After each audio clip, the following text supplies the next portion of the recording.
welcome to everybody that has joined us here in person in San Francisco. It's raining outside, but it nonetheless is a beautiful view and a beautiful day. So thank you for coming over and joining this conversation live. Also want to acknowledge all of the people that are tuning in the live stream. We have a wide range of companies represented, including Salesforce, Amazon, Planet, Carbon Direct. So hopefully you will get as much out of this conversation as those of us here in the room. Also want to thank NCX for hosting us here in their office and hosting this conversation and intentionally creating a space for diversity, for differences of opinion, of people that can come together and hopefully build consensus on a way forward on how we can address climate change decisively and effectively.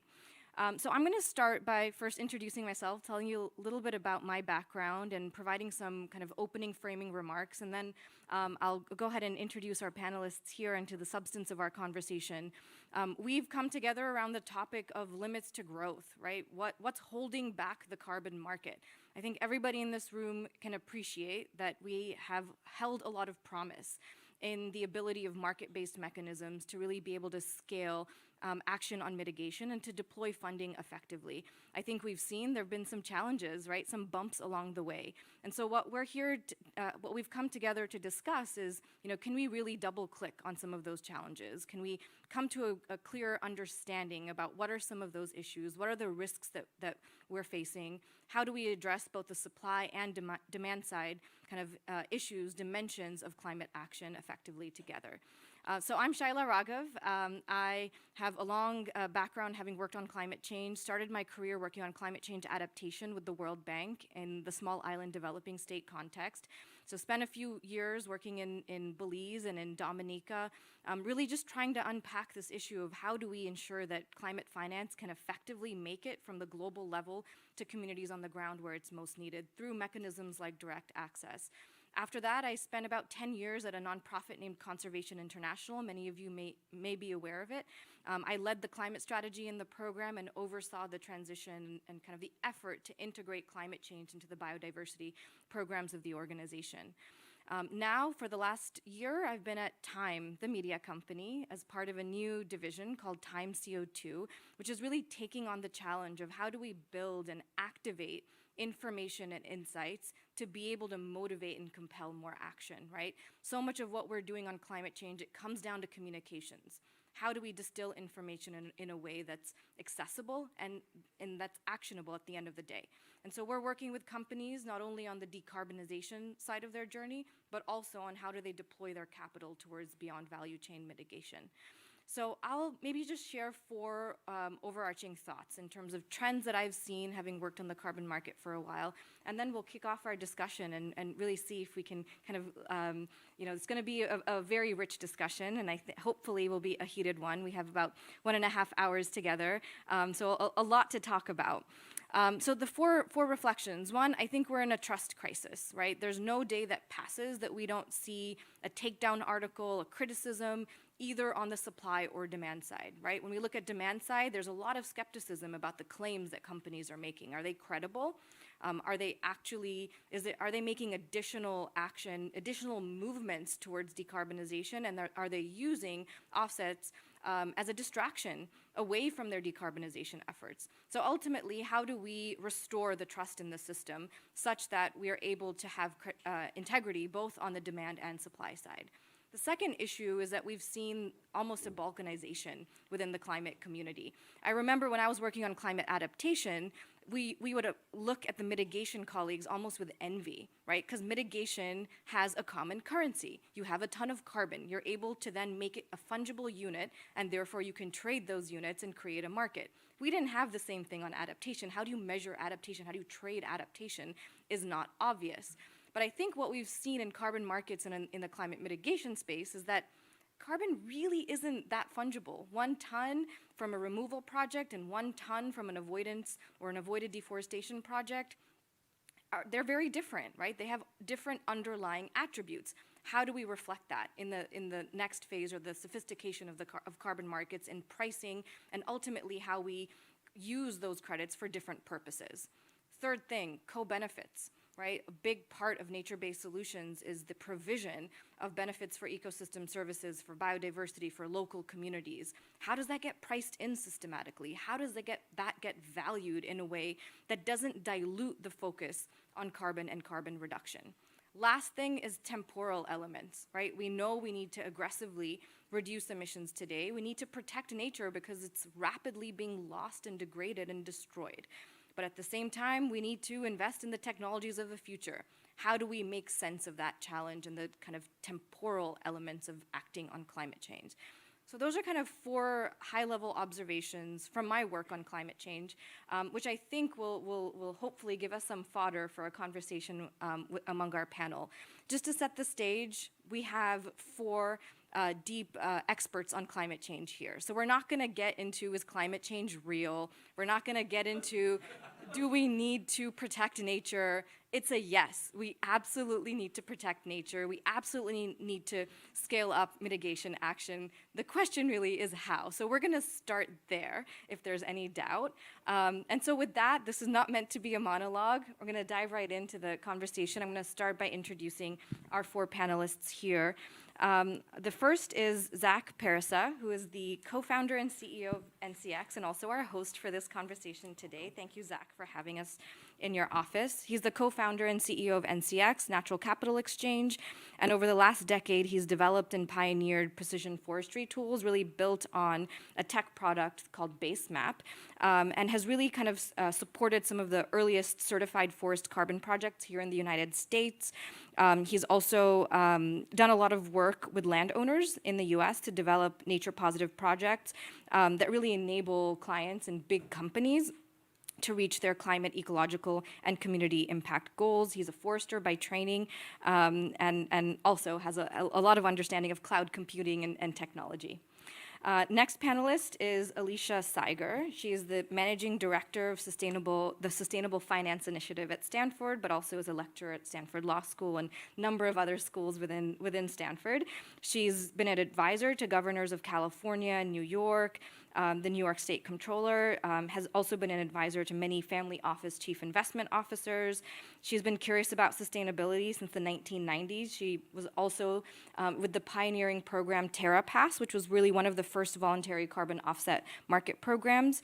And she also sits on a number of very illustrious boards and panels, including the G7 Impact Task Force Advisory Panel and the PG&E Sustainability Advisory Council. Welcome. Next, we have Zeke Housefather, who is the climate research lead at Stripe. He is a climate scientist and an energy system analyst whose research focuses on observational temperature records, climate models, and mitigation technologies. At Stripe, he leads the work on Frontier, or helps lead the work on Frontier. Many of you have heard has raised nearly $1 billion as an advanced market commitment for carbon removal technologies. He's also worked as chief scientist at SS, at C3AI, has been a co-founder and chief scientist at Efficiency 2.0, previously also a researcher at Berkeley, Drawdown, Carbon Brief, has a PhD in climate science from Berkeley. Welcome, Zeke. And then last but not least, we have Elizabeth Sturken, who is the Managing Director of Corporate Partnerships at EDF, which is the Environmental Defense Fund.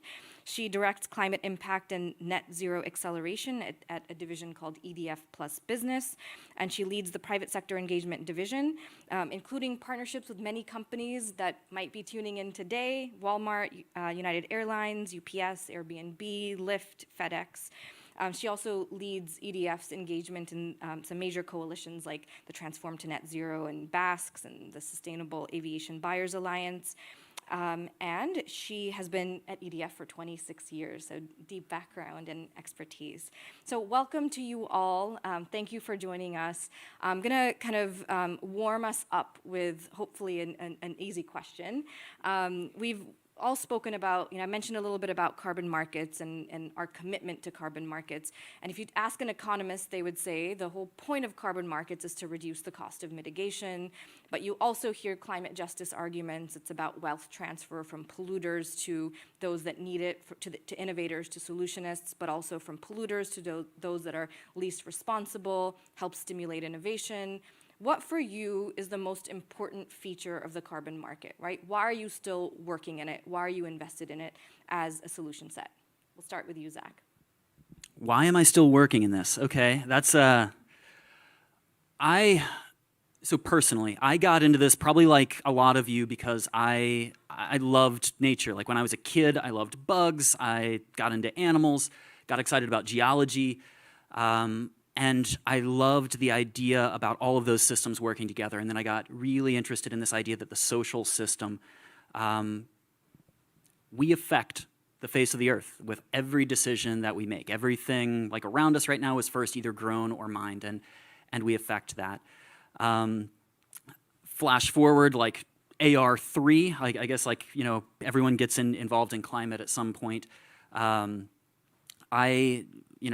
We're now on AR6, seeing how climate could potentially impact all of those systems, and having by that point worked in Brazil and Bolivia and places like Armenia with communities that not only were at greatest risk, sort of the most vulnerable to the negative impacts of climate change in many ways, but also have the ability to affect positive change in the decisions that they made, is personally motivating. And it's behind the work that we do. It's behind what, you know, how we work eventually with technology to help bring credibility to these markets. And that's my motivation, is seeing sort of how this broad system works, and just a personal love of nature. So that's me. Great. Hi, everyone. Thanks for being here. It's raining cats and dogs and hailing and things like that outside. So, I mean, I'll start. I'm conscious of being maybe the oldest person in the room, not on the panel, but this 1990s story. So I read a book my freshman year in college, Earth in the Balance, and just became transfixed with this question of how to harmonize human and ecological systems.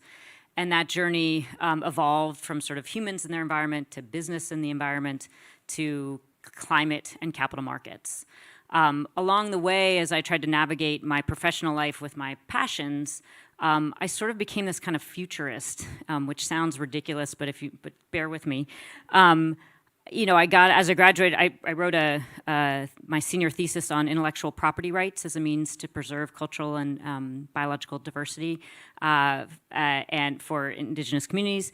But when I got in the professional world, no one obviously pays you to do that sort of thing. So I went into the web advertising industry actually here in San Francisco before anyone knew what web advertising was. Why would you want a banner ad? What is it? What do I do with it? But that keeping the internet free was not sort of my mission and purpose in life. So I cashed that experience into an MBA to try and develop the tools and the network I might need to build these solutions at this intersection of, you know, by then business and environment, and looking with an eye towards market-based solutions to the climate. And then I found this outfit, TerraPass, which at the time seemed like a totally crazy thing to do. It had been a class project at Wharton. I had met the founders and became the first employee when they moved back out to San Francisco. And so this carbon markets in 2004 was also a futurist move of like, what is a carbon offset? Why do I want it? What do I do with it? And at the time, that really was maintaining the balance was important. I moved on from that back to Stanford actually, and worked hard on this questions of how to, you know, coming through climate philanthropy, this challenge between the grant-making side, the endowment side, how do you make the corpus and the 95%, you know, really work towards decarbonization, work towards climate solutions, this misalignment of capital pools and sort of ultimate long-term outcomes, working, you know, through the divestment movement to reframe the conversation around climate risk and opportunity. And that sort of brought me back to, you know, well, that sort of brought me into what was then a futurist conversation around climate risk and opportunity in investment portfolios and disclosure, and this sort of need for the X-ray vision to see where your climate risk and opportunity was. I will, and this to sort of introduce the theme, and I know you said this was a warm-up with no controversy, but I will introduce a little bit. I'm not still working in the carbon markets, but what I am working on, which intersects, and we'll get to that, is carbon accounting. And that is where I think the future is. You know, the future is carbon accounting. It's not plastics. So that no longer, we need to clean that up. So this relentless pursuit of finding solutions to this instability between and lack of harmony between humans and their natural systems has been my through line, and I am still here because we still haven't figured it out. Well, it's funny. I also have an origin story of a book I read my freshman year of college. I got my hands on Bill McKibben's The End of Nature, which came out in 1989. My freshman year of college was actually 2001, so it was quite a bit later. But it was, even at that point, a timeless book and really opened my eyes to this problem of climate change. And so I initially sort of entered into that world through activism. I dropped banners off bridges, chained myself to protesters in corporate offices, all that fun stuff. And it was an interesting time. We actually succeeded in changing a lot of company behaviors. This was during the early days of the Bush administration. There's a big push by the environmental NGO community around corporate action. But I got more and more interested in the politics and the science of the climate issue. And eventually, I ended up going to grad school with Zach at the forestry school at Yale. And while I was there, the clean development mechanism was in full swing, which was the early days of the carbon market. And I actually wrote my thesis back in 2007, 2008 on rethinking additionality in voluntary carbon markets. Because even back then, all of the same issues we debate about today were very much top of mind for folks. But I sort of, while working on that and while getting more into the sort of energy systems and climate science side of things, realized that, you know, we need to replace all of the uses for fossil fuels across our economy to ultimately reach net zero. We can't have continued unabated emissions. And that requires mobilizing a huge amount of capital and action on part of people. And so I realized if I wanted to have a big impact on this space, I needed not just to research it, I needed to figure out how to actually do it and to change behavior and to motivate people. So I helped start a company out of grad school called Climate Culture, which was a social media company to help people understand and reduce their carbon footprint. You know, in the 2007, it seemed like a good idea to try to compete with Facebook in that space. It didn't end up working out that well, but it was a great experience. We pivoted it into an energy efficiency startup. Spent a while in that world before going back into climate science. And my work on the climate science side has focused a lot on mitigation scenarios, you know, where the world is headed today, understanding what is needed to actually get to net zero, how much residual emissions are there, what is the role of carbon dioxide removal, all those areas. And when I first started working on these issues right out of college, you know, the world was spending somewhere in the range of $70 billion a year on clean energy technologies, which is a lot of money, $70 billion. Today, in 2022, we spent $1 trillion on clean energy technologies globally. And so we've seen this exponential explosion in the amount of resources put toward this, and markets have played a big part in that. Now, carbon markets specifically is an area that's been growing a lot in recent years. It is one, as we'll discuss in this panel, that has both a lot of opportunities and a lot of pitfalls. There is a real moral hazard if companies can write a check for $3 million to become carbon neutral, that they're not going to take the mitigation actions that are actually needed long run. And so I think the importance with carbon markets is setting strong guidelines around what is and is not a appropriate alternative to mitigation and how to strike that balance. And there's a lot of confusion in the market right now through initiatives like Science-Based Targets Initiative and others around exactly how all these things work. And so I look forward to hashing some of that out here.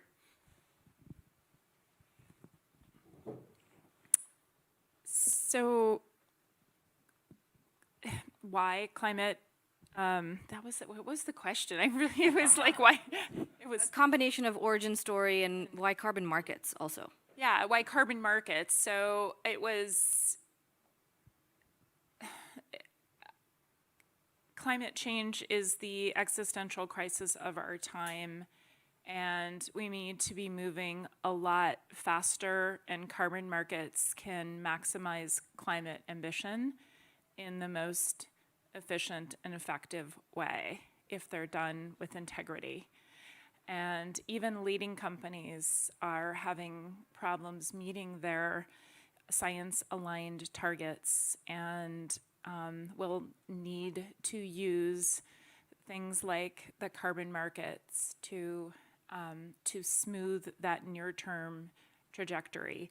In addition, it puts potentially billions of dollars to address urgent crises like deforestation. So it's just a no-brainer.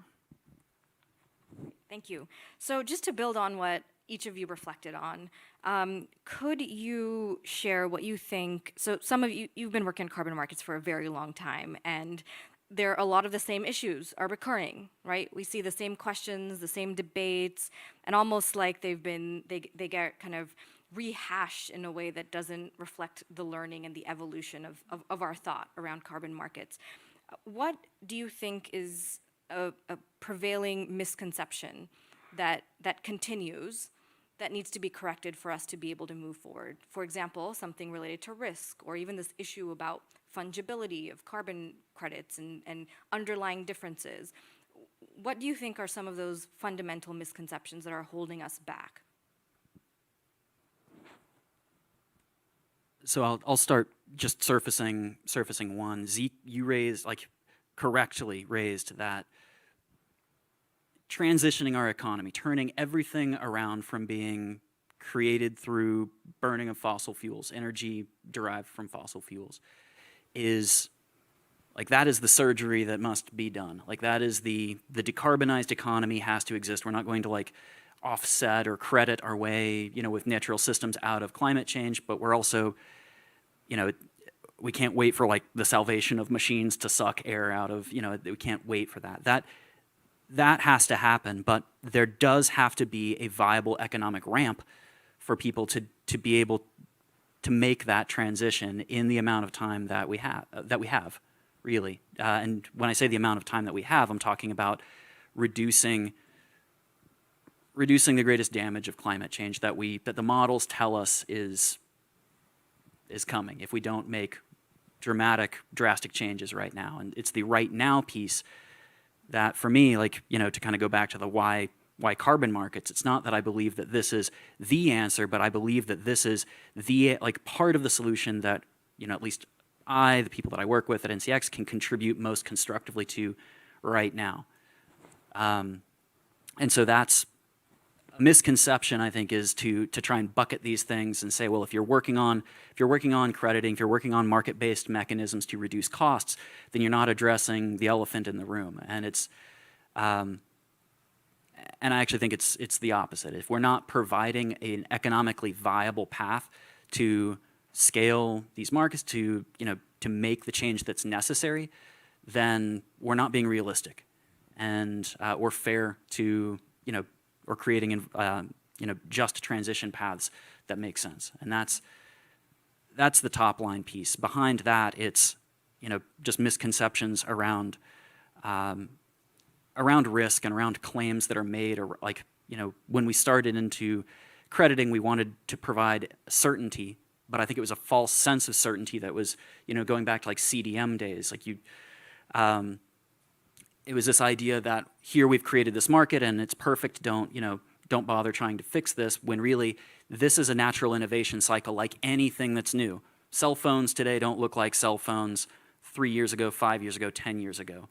But you're not a jerk because you had a Nokia or that you have an uncle that still has a little Nokia phone. It doesn't make you, it just means that, we've come further, and we have to. That's part of the thing. And so critique, conjecture, that's part of it. And to believe that somehow imperfection from the start means that we should stop is the worst misconception in my book.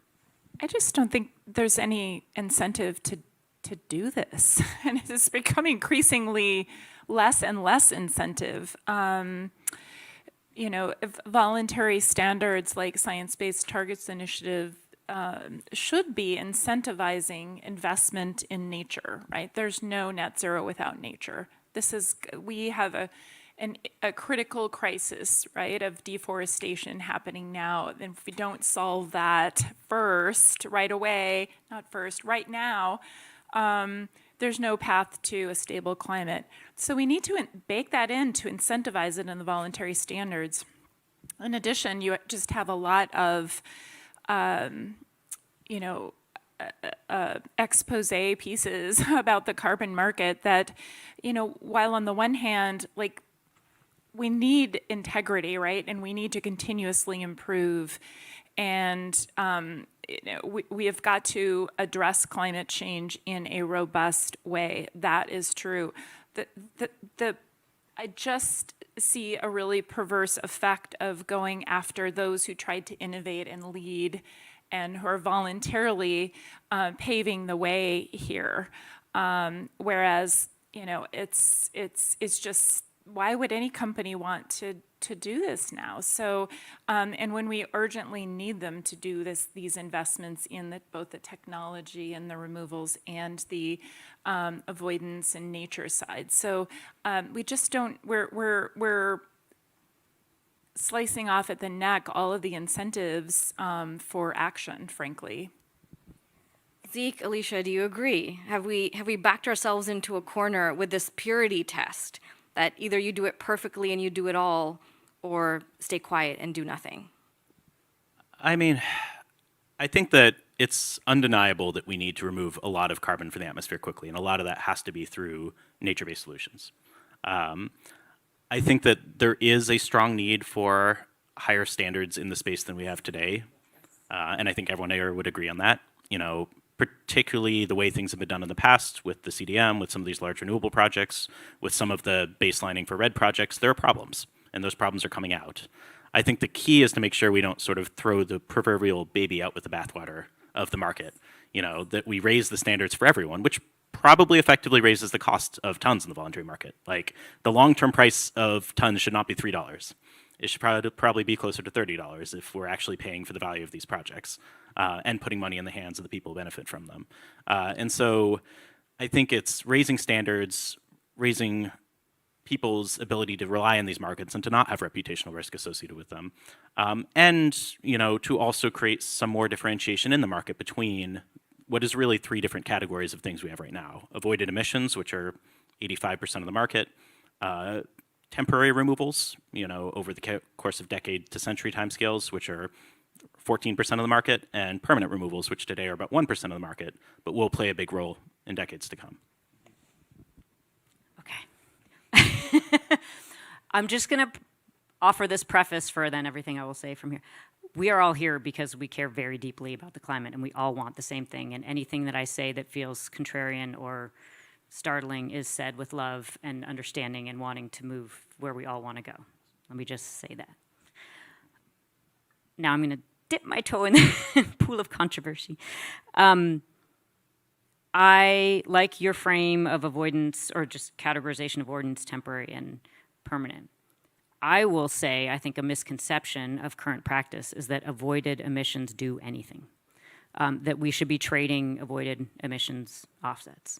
I think there are good things that can be done in the spirit of that intention that can be funded and should be funded as they are now as advertising, PR, marketing, philanthropy dollars.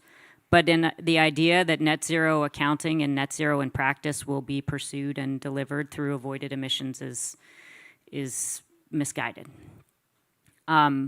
I think I'm fairly safe in saying that, in that we've got removals on the House, but I said it. Temporary is only a problem because of your sort of comment, Charlotte, to start, about the temporal challenges of this problem. You categorize those as avoided versus removed. I would categorize them as stocks and flows.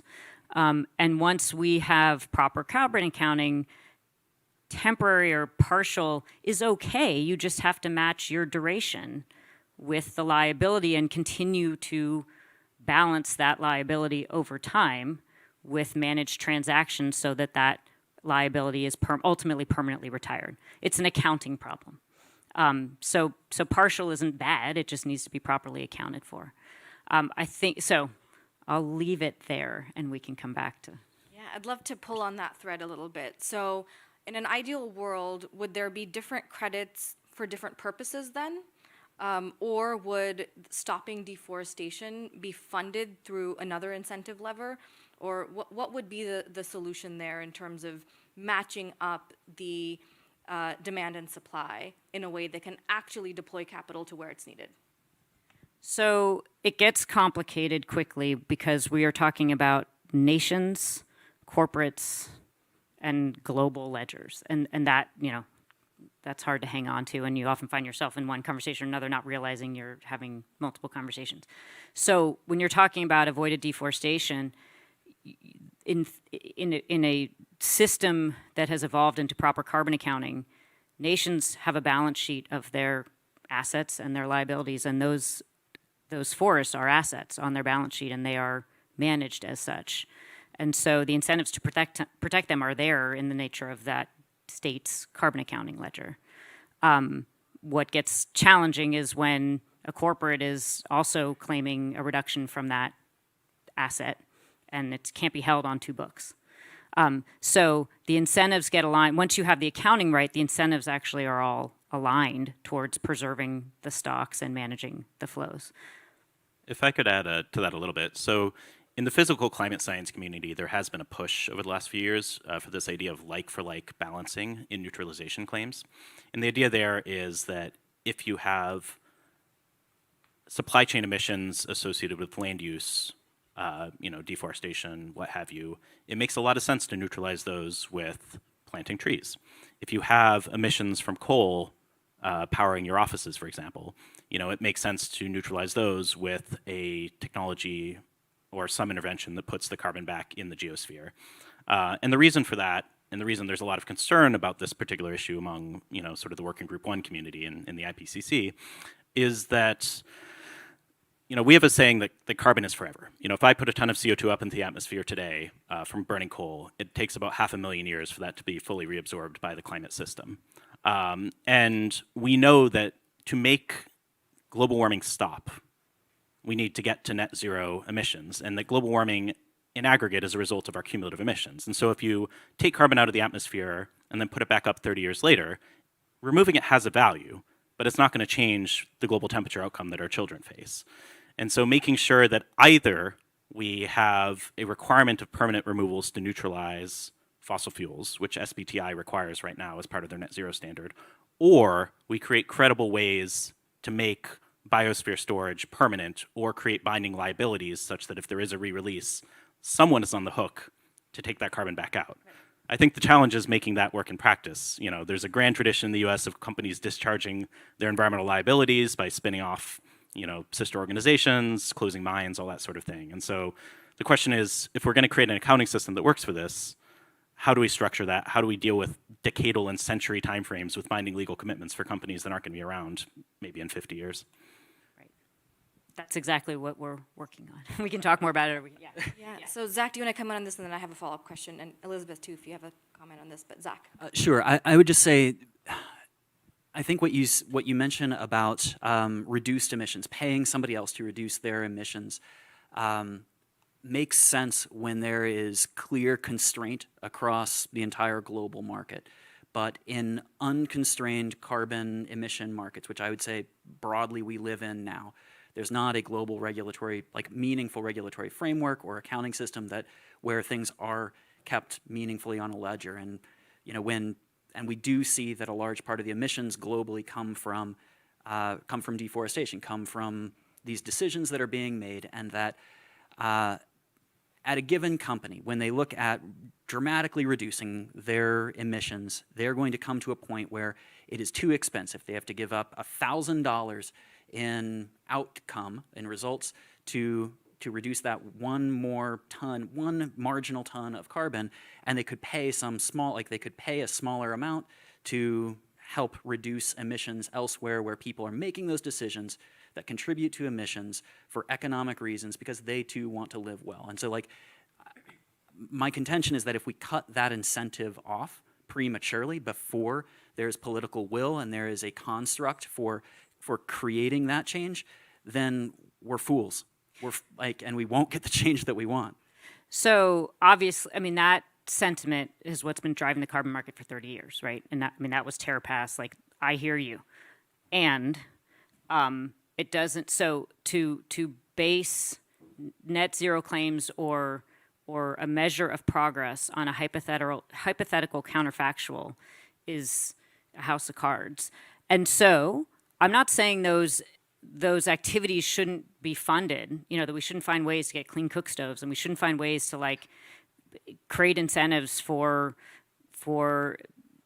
communities to reduce their, what would have been this, this hypothetical counterfactual.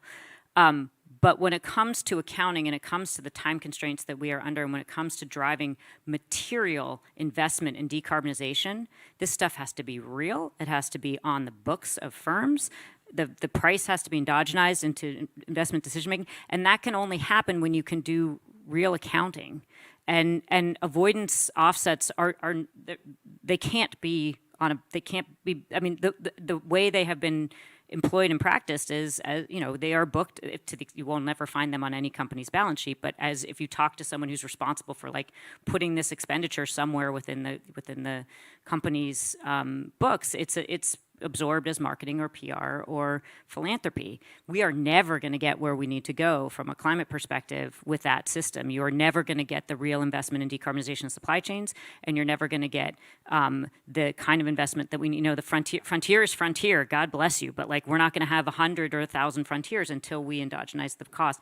And so to your question of what do you do with that firm that, yes, there's so much that we can only get 60, 80, 90% of the way there. What do you do with the rest? You buy your stuff. Like, hello, but you do it, you manage it on a balance sheet so that the duration issues are appropriately attended to and the quantity issues are appropriately attended to. Yes. So the challenge that I see, though, what you mentioned is like these are counterfactuals, right? Like all carbon credits are predicated on this idea that you have a forecast of some future state, and I'm talking about nature-based solutions. You have some forecast of a future state, and whether that's a year or 100 years, it's a forest, and like you say, you're making this assessment forecast that there's going to be less forest there, and then you measure at that future date, and there's more, and like. Well, I think we might be talking past each other. When I'm saying avoid, I'm not saying property rights, title, counterparty risk. I mean, I know this is like stop with the Ben Elgin story, but like, no. I'm 100% with you. Like land tenure, like, it's all. It's a mess. It is not. What does someone own? What does the buyer own? What does the country, what does the buyer own? And then, what claim does the host country have on that land and that asset? And how is that, and this is playing out right now with, Article 6, and in the meantime, we don't want any of these forests to be cut down, but to allow companies to account for these credits as part of some sort of net zero pledge while they are continuing to play business as usual isn't the answer. So, Alicia, are you suggesting then that there needs to be a different incentive pull for companies to be able to invest in forests that is decoupled from the emissions reduction pressure? So, for example, if there's a nature positive goal that a company would have that would motivate their investment in nature.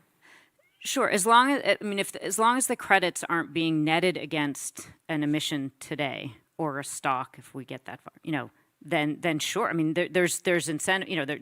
We need to find other ways to create incentives to preserve these assets.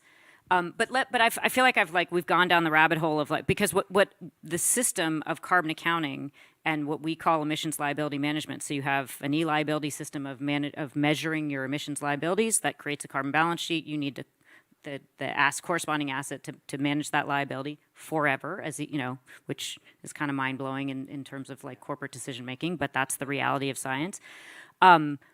Nature-based offsets are central to that balance because they're here today. They're now. Those liabilities are now. You've got it. So it creates tremendous incentive for investment in nature-based removals. We just have to get the accounting right so that you have a title of something. You're managing if that forest burns.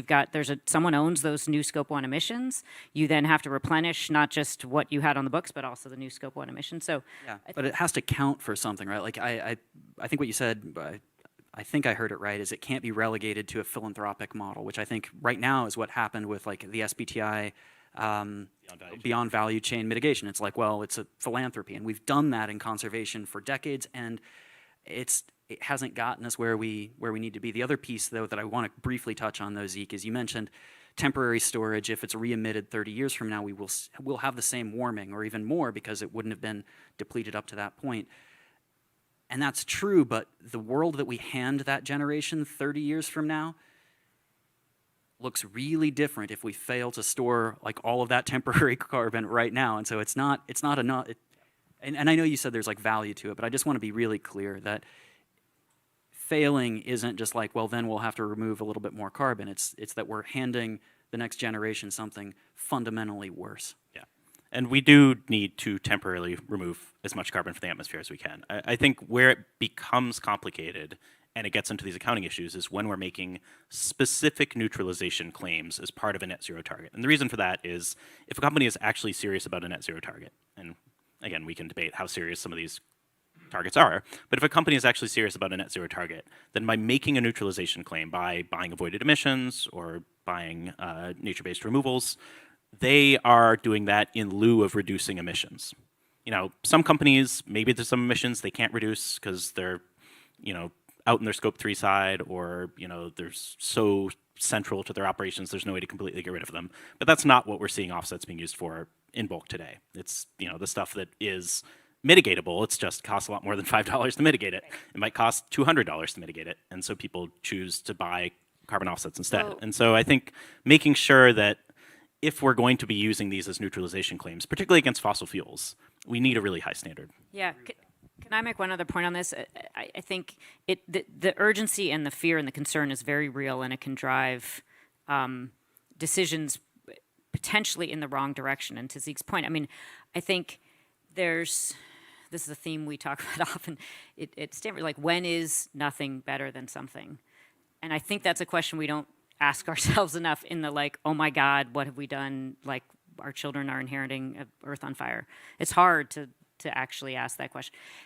And as much as we'd like to imagine there aren't finite resources and we can do everything everywhere all at once, like, the reality is for these corporates, like, they have limited resources, they have limited staff, they have limited financial so it's a lot easier to buy the thing that's $5 a ton than like do the hard work of decarbonizing your supply chain and of buying the removals. So if we take that, that nothing might create something much better because of the integrity of the structure that it's built on. Yeah, so then there's kind of two dimensions to what you're suggesting. One is a differentiation between types of credits, and that like can only neutralize or compensate for like, right? In the accounting system, perhaps. And then to Zeke's point, or there has to be some sort of almost like a stacking model, where if a company is making a neutralization claim, they're on the hook for replacing that credit in perpetuity because of how the carbon cycle works. Yeah. Are those kind of the two conclusions that one could reach? I mean, I think for me, one thing that Zach and I have talked about in the past a bit as a mental model here is, nature-based removals, or biosphere removals, as I like to call them, because nature-based is vague. Biosphere removals are renting carbon out of the atmosphere. You have to make sure it stays out. It takes maintenance over time. You can't just drop a bunch of seeds by a drone and assume things happen. But at the same time, eventually it might become cheaper to buy than rent. In other words, it might become cheaper to permanently remove that carbon, or it might not. And so I think that there definitely is a world where we can create some sort of hybrid instrument where there is a removal of carbon today through relatively low-cost biosphere storage that is tied to a binding future commitment in some term, 10, 15, 20 years, whatever, to replace that with a more permanent alternative. Or we could create some sort of legal system that can make binding commitments over centuries to stack horizontally, but I feel like that's a much higher bar. But my colleagues of mine at Stanford and paired with some folks at Harvard and Oxford have now published this paper on accounting for carbon offsets that gets to exactly the point you're talking about this transfer and trade-off of nature-based near-term, technology-based long-term. The one quibble I might make, and maybe I just misunderstood in your final characterization with the 2 points, I think Zeke just attended to the second, but on the first, is this like for like? I'm not sure I'm understanding that. The way I see it is you have your liabilities, and you have your assets, your E-liabilities and your E-assets. And those assets, you're either investing in decarbonization of your supply chain such that your incoming E-liabilities are lower, or you are buying permanent, you're managing a portfolio like a defined benefit plan, a trust that is managing your liabilities over essentially a permanent duration. What those things are is not, you don't have to match like for like, you have to balance your balance sheet. I mean, I guess for like, I was more referring to if there is emissions from land use in your supply chain, those are temporary emissions in a sense, because those forests are going to regrow eventually. And those can be neutralized credibly without requiring permanence in the removals necessarily. Similarly, you don't necessarily want a case where a company is claiming to neutralize their fossil carbon emissions through methane destruction, because that's a 12-year cooling traded off against a 500,000-year warming, and it's tough to make that math work. One thing that I'd like to flag is how, so this is all really complicated, right? Like, Elizabeth, you're working with companies as they're trying to figure this stuff out. And one of the things that surprised me between 2001 was also when I felt like I was reading things that alerted me to a climate problem. I thought the challenge then was that the models needed improvement. We needed more data, and as soon as we had it, then everyone was going to get on board. And I feel like I was wrong. I was wrong about that. There need to be fair incentives for people who can sequester additional carbon, and for people who can match that to their liabilities. But it needs to be actionable by businesses. It needs to be, it can't be 19 different accounts that all look different than the bottom line that shows up on a 10K. And so, Elizabeth, I know you're working with a lot of companies on how this goes. Like, so how do we make an advance with this? Because an advance does need to be made, just along the lines of exactly what Alicia and Zeke are talking about. But like, how do we translate that to something that's actionable? Right. And I just appreciate this conversation and just honor the depth of intellectual weight that is clearly being brought to this topic and the big issues. And I want folks at Stanford, Harvard, Oxford to figure out the accounting on this stuff. I want you to succeed in that, and then to put it into a global regulatory system, right? And we'll get companies to advocate for that, right? Because that's kind of clearly what's needed. We've got this voluntary market right now, and we need those things to be figured out, because that's in the end all that's going to matter. But I just think about it kind of really a lot more simplistically in that we need to incentivize the most urgent climate action now. And what are the things that could do that? And I think claims are different than accounting. So there's some territory to explore there. And when I think about the most urgent actions now, I actually think methane and short-lived climate pollutants are an urgent issue. And we know that, at least in the near term, right, they are going to make the most difference. And that how we deal with those short-lived climate pollutants both affects the path and how brutal it is to get to net zero, and actually when we achieve net zero. So big priority. So we should incentivize that. And stopping deforestation. I think my talking points, it was like 900 hectares of forests every year. I have to look it up, or the scientists will kill me that I've gotten it wrong. Going off. And I was thinking, what is a hectare? Forestry dude, tell me, how can we think about this? But it's the point is, it's a lot of forests being cut down now, and the time it's going to take to regrow all that, just to be able even to store that amount of carbon, is going to take a long time. So, like, we need to just figure these things out and figure the accounting out and figure out every single possible way that we can try and incentivize action now on the most urgent issues. And so, I don't know the exact right way to do that. Voluntary carbon market could be one way to do that. We need to continue to wrestle with all of these issues, but ultimately, we're sitting around here and moving the deck chairs around, right, on the Titanic. It's not working. So anyway, I just continue to go back to, it's so basic for these companies, right? You all in this room are leaders, like, and you're having a hard time, right? Most of a lot of the companies that I work with, they're the leaders, but their supply chain, they're just like, here's what climate is, and here's how you do. Think about your big buckets of carbon, and here's the first steps in addressing it. So we need to just figure out what are the business incentives for action now. Can I jump in on that?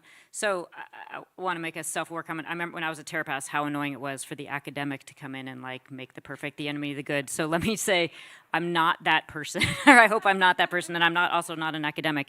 And I appreciate the urgency of the moment, and also the challenge of corporates to try and reconcile what are the best intended, well-intended corporates, what are you supposed to do? And I think we have achieved actually a pinnacle of success of the voluntary market that is so incredible and exciting. I mean, starting like I have a slide with like a time horizon, and the dominoes from 2018, the 1.5 degrees C report, to getting to like net zero, to getting to like 90% of the economy global economy making a net zero pledge. It's amazing.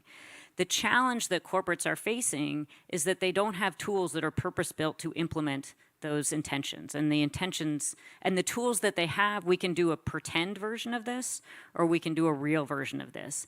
And the good news, well, I want to live in the world where it's real. I think we all do. And I think the good news is the tools, you just have to turn the lens a little bit to get from the GHG protocol to e-liability carbon accounting. It's upstream, it's scope 1, it's upstream scope 3. And scope 2 is a special instance of scope 3. It's your e-liabilities from your utility. So it's actually not that hard, and it fits to your question of like, how do we drop it into systems that already exist? It's cost accounting. It's what they do. We don't have to invent all new systems and to this issue of resources being constrained. Like, these systems can flow through existing systems to get the accounting right. The emissions liability management piece, where you're managing your liabilities with assets, is new, and you've introduced now, and got my wheels turning on some of the complexities now of the carbon accounting of land use and methane.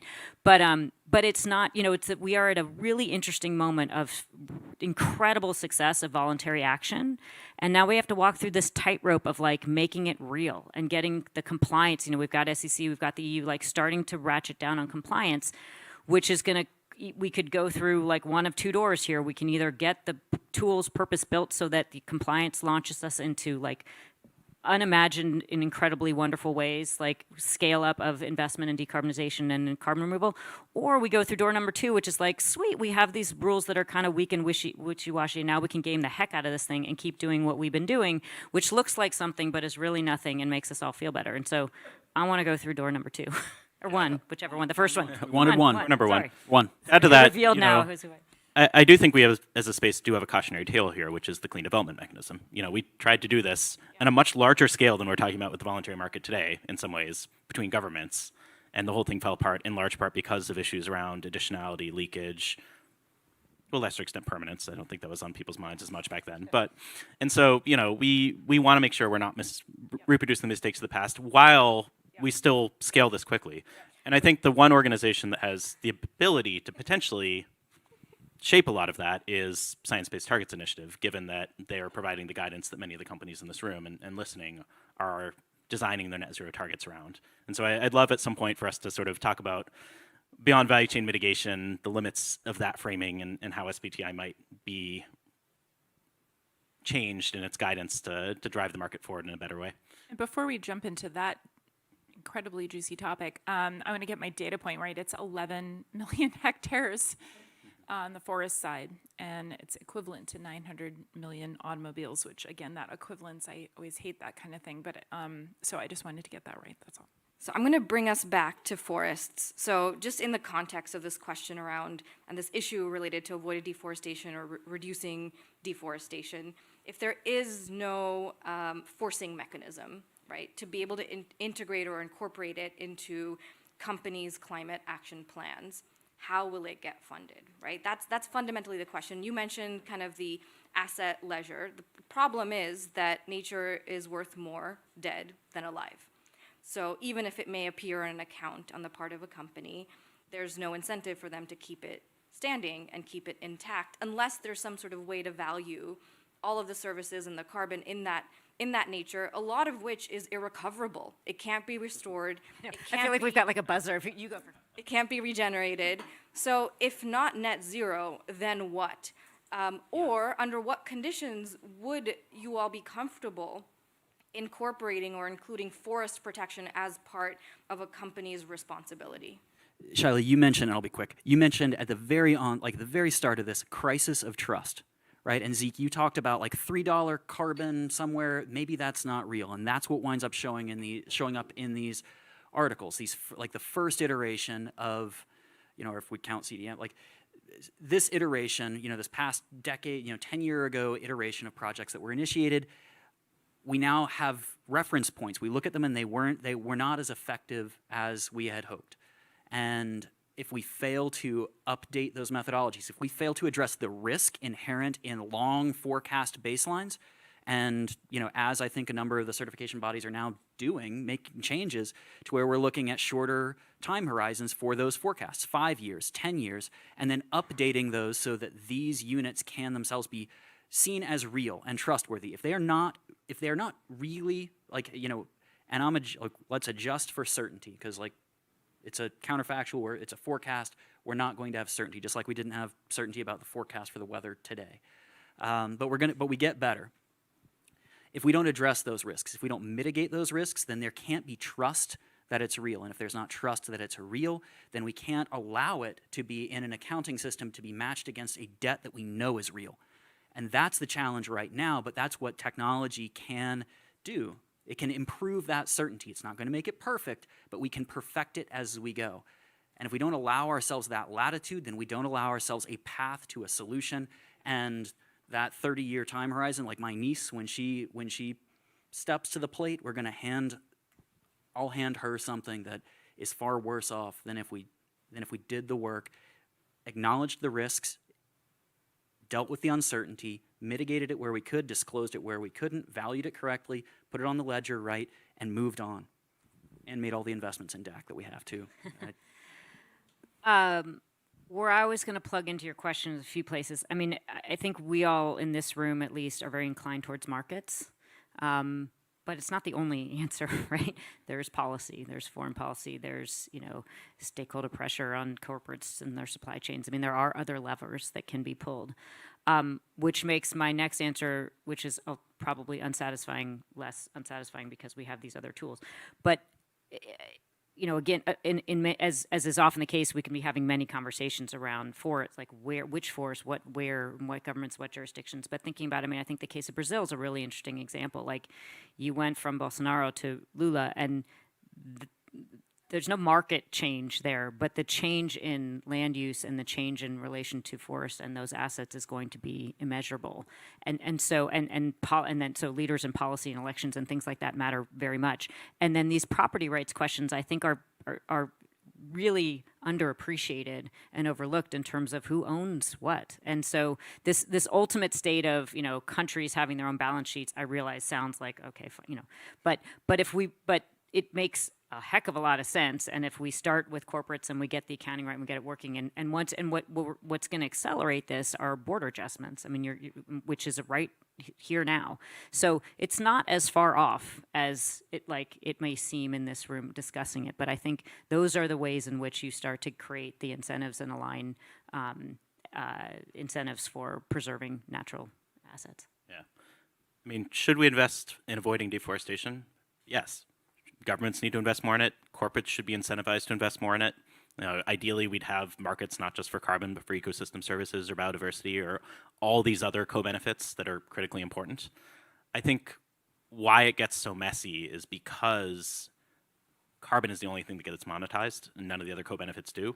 And that means that we're willing to overlook a lot of problems on the carbon front because of all these other potential co-benefits that they bring with us. And there's no easy answer there, right? But I do think that improving quality, which the market is starting to take small steps to do on particularly avoided deforestation, is going to be important here. Getting better baselines, even though baselines are always going to be somewhat arbitrary counterfactuals. Where I keep going back to, though, is just when it gets tied up in neutralization claims, it makes everything so messy, because in the context of a net zero target that's binding, a neutralization claim is explicitly a trade-off against mitigation. If there's a world where a company is either going to do offsets or do nothing, offsets are almost always better than nothing. But I'm not sure that's the world then that might be the world we're in today, in a lot of corporate decisions that are very far from actually meeting net zero today. But in the future, that's not going to be the world we're in. And particularly as we get more compliance markets, as we get companies making net zero commitments that they're following through on and tracking over time, we need to get sharper on the carbon accounting math. And I think that requires both improving the quality of things like avoided deforestation and thinking a bit more cleverly about how to bridge these biosphere removals or avoided emissions into more permanent things. I'd just like to quickly, strongly agree about not conflating conservation, which we need, broadly, with carbon accounting. Like, we need to look at whatever projects we implement and understand the real carbon benefit and duration of storage, which is not forever, yet highly valuable right now. Ambulance ride to the hospital. And we should be valuing these things like biodiversity and social well-being that these investments can make as well, separately from the carbon. It's explicitly tied in with the project itself, but just like you're saying, if it's going to be matched to the liability of an emission, then it damn well better be real, and to the best of our ability. And again, there's going to be uncertainty there. Baselines are challenging. We've got, I think collectively, there are people sitting in this room that are doing, work using, as we are, satellite imagery to, and other forms of measurement to understand better how these things are performing. And we have to be intellectually honest about that and about the uncertainty. And we have to allow that investment to flow to make sure that we can scale the solution now, so we are passing something on in 30 years where it's the world we want to hand off. Elizabeth, anything to add? Not right now. Yeah, so in terms of your suggestion then, would your answer be different if these investments were being applied to neutralization of residual emissions versus compensating for remaining emissions on a path to net zero? So for example, a company has a science-based target, they're reducing year after year in line with science, they want to buy credits to compensate for their emissions in 2023, would it be okay for them, hypothetically, to buy credits from an avoided deforestation or IFM project, for example? So from my perspective, as long as a company is on track for their science-based target in terms of mitigation, if they decide to do additional purchasing of avoided emissions on top of that, it's not necessarily a bad thing. We don't expect any company to be carbon neutral or net zero legitimately today. Everyone is going to have emissions in today's economy, especially if we count scope 3, which, to be honest, a lot of companies don't have that much control over, even though they need to take more steps to address their supply chains. And so I think that, as long as it's happening alongside a legitimate science-based target with specific mitigation milestones that companies are actually moving toward, then, and that's sort of what SBTI has designed in their framework with beyond value chain mitigation. There is sort of a little bit of thorny questions around what does it mean for a company to claim carbon neutrality? How is that different from net zero? How does the use of those two terms confuse the market? I think some issues there need to be addressed, but I think there is definitely a world where we can have voluntary carbon market purchases on top of legitimate mitigation pathways, as long as they're not substituting for mitigation. Yeah. Alicia, something to add? At the risk of sounding like a broken record, no one wants to invite back in the room. I would just go take a step back and ask a more fundamental question, which is, the inventories against which your question is predicated, which I think to any well-intended corporate carbon counter would attest are really tenuous and challenging at best, and house of sand at worst. And so I think this comes back to the accounting issue. We've got to get we've got to know, if we're going to make net zero add up, what is net zero? What is carbon neutral? I mean, we've been using these terms for decades. Well, net zero less so, but certainly carbon neutrality. That was, restore the balance. That was TerraPass's tagline. By the way, fun fact, TerraPass was maybe one of Ben Elgin's first early hit pieces back in 2005. You can look it up. Very dark day in my career. But so we've got to get the inventories right, and we can't do that without proper accounting. And then your question becomes a really precise question of going farther. But right now we don't know where we are, and so without the proper carbon accounting, this concept of net zero is very murky.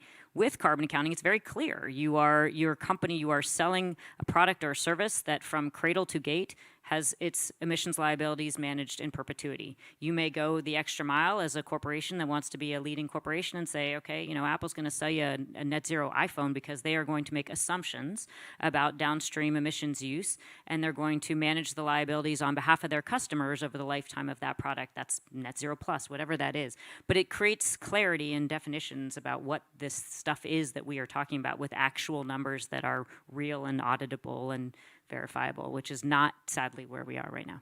Yeah, so we almost need a source of truth and reconciliation across To make net zero add up, all the different pools, the capped, uncapped, voluntary compliance, national, corporate. Yeah, I mean, I would say there isn't, voluntary, I don't know what voluntary is in that. That's the extra stuff. That's the stuff that we know we need to do that markets maybe aren't fit to solve, but we want to hurry up and do it, so we're going to do it. But I'm not sure what voluntary. I just have to say, it just made me think of the Truth and Reconciliation Commission for the voluntary carbon market.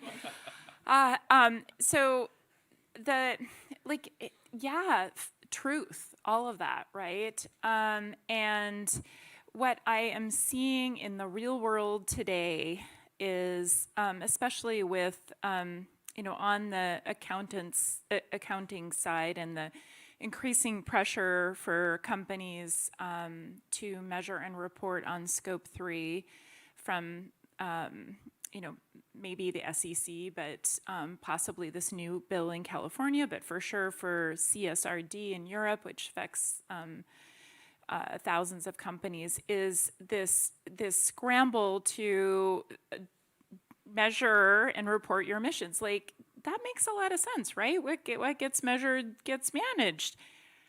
The whole problem is, though, you've got the teams that are diverting 90% of their resources to measuring emissions when, sorry folks, we've run out of time. You can't be doing that. You actually need to just figure out, honestly, I just wish if every single company would look at, okay, we're in this sector, what are the top actions that I could be doing now, get going on those now, add in policy advocacy on climate, right? Add investment, and just get going on that now while you're figuring all this out, while technology is going to help you on the accounting. So it's one of these things where there's the pressures on the companies are so much to get it perfect, get it right, because I'm going to have to meet this assurance standard, and it is a hill of sand. And so in this world where that isn't solved yet,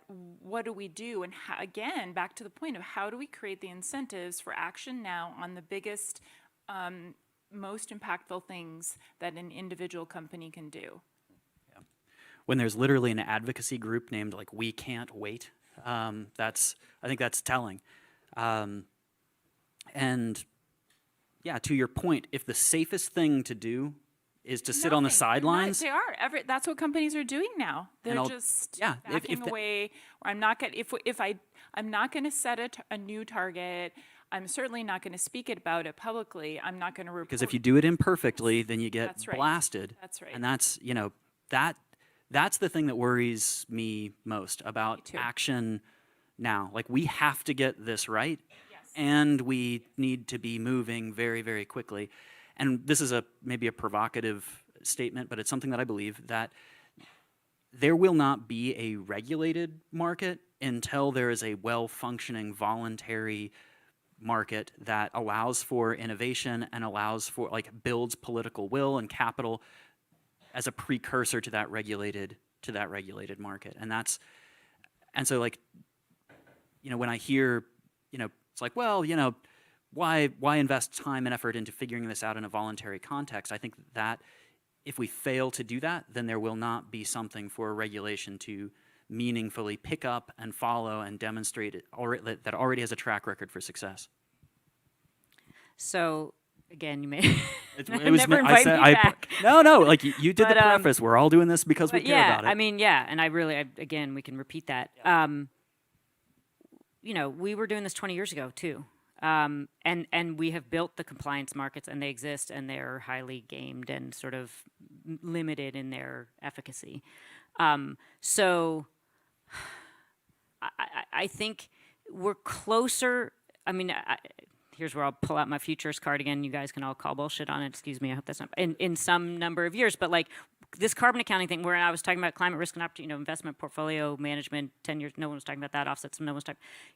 It is right around the corner. It is so incremental to what your companies are doing now. Instead of all the chasing the scope 3, this e-liability system that we're piloting, there's an e-liability institute that is piloting this. This is going to happen really quickly. And this like voluntary market, those lessons have been learned. That they're being relearned and relearned and relearned. But there is a structure. Your point is there. It is part of this transition into carbon accounting. The structure for managing these permanent liabilities has been built on the backs of the voluntary carbon market for sure. And we are at the precipice now where we can make it real with carbon accounting. So I think your point is embedded, and the emotion behind it is embedded in the future of emissions liability management. I think where we maybe differ is the cost to the system to continue to hype and escalate and take attention for these voluntary activities on top of things that aren't that are, the hill of sand, the house of sand, the house card, whatever, this sort of thing that doesn't have the structural integrity to be the ballast or be the foundation on which all this activity is built. We need to build that foundation. I find the sort of use of integrity in all these different voluntary carbon market task forces sort of funny, because they're missing the core question of integrity, which is the market integrity, the fundamental foundation on which these assets are being traded, and that we've got to build. We haven't built that. It's right around the corner. It's not that hard. It is incremental to what we are doing, but we've got to get that right, or the rest of the stuff is noise. I mean, there's a question for me of, we need to build longer term systems with higher credibility and make these net zero commitments credible in the decades to come. I think there's a separate set of discussions of today, what does the voluntary carbon market do to build more credibility, to build reforms in procedures? We're seeing a lot of that in obviously the big public debate about RED Plus methodologies and baselines right now. I think there's an equally large issue, which is the vintage problem in current voluntary markets, because we're starting to see better standards set for new projects today, and that's a great thing. There's also a huge amount of credits sitting out there that have been minted, 5, 6, 10 years ago, that have never been bought, or never retired at least, that are still available. Large renewable energy projects, RED projects using old methodologies that people don't think are particularly credible today. And so what do we do about that as a market? How do we make sure that we're not creating incentives for people to buy or repackage stuff that no one thinks is credible, even the verifiers and registries today, but were created under laxer standards in the past? Right, and are supposed to cover a liability for 100 years, which is, it's not forever. Yeah, that's a challenging question. I remember in our TerraPass days, vintage matching was one of our key quality metrics. So at least TerraPass wouldn't have done that. Right, but if we're not building the ability to learn into these systems, like if it's a 100-year forward contract that underpins these, and I'm talking about from a crediting standpoint, and it's like, if we took the science that we had in 1923 and created a baseline based on a forecast of in 1923 what they thought was going to happen with natural systems and what it would be like in 2023, and they built a crediting, it would be laughable right now. It would be a joke. And so it's not shocking that 10 years on, it's not laughable, but it shows up in a Bloomberg article when it turns out a forecast It's like an economic ecological forecast that underpins these things. Like, maybe you don't do that more than 10 years. Yeah, well, this, again, point back to this accounting for carbon offset paper, which gets into the technicalities of this, but when you recognize, the offset when it's probable and estimatable, and you net it when it has happened. And there's an accounting methodology that can be applied to address that issue. Once you're into, like, backdated recs, you're into avoidance, you're into a whole bunch of stuff that just shouldn't happen, period. Yeah. So maybe now we have about 10 minutes before we're going to open the floor for questions. So think about what questions you might have for our panelists. Maybe just to kind of flip this constructively, right? What can we do together? Or what is your invitation to those that are listening? What can we do amongst us here on the panel? What are those 2 or 3 things that you think are absolutely necessary that we need to either resolve, have a further dialogue or conversation about, or that we need to support each other to build? I don't know who wants to start. I don't think I'm going to say anything different, which is, actually it's companies need to figure out where their big buckets of emissions are. In some ways, it doesn't matter. The scope doesn't matter. It matters like where are the big buckets of your emissions and where do you have influence or leverage over them, and zero in and act there, okay? And, use the voluntary carbon market and I'll do a pitch for some of the work that EDF has done with a carbon credit quality initiative along with WWF and OCO Institute, and also the Tropical Forest Credit and Integrity Guide that EDF worked on with a number of other NGOs. Use those guides for integrity, support the voluntary initiatives, the ICVCM and VCMI, that are trying to solve the problems both on the demand and the supply side. Advocate for public policy on climate across the board, prioritize that.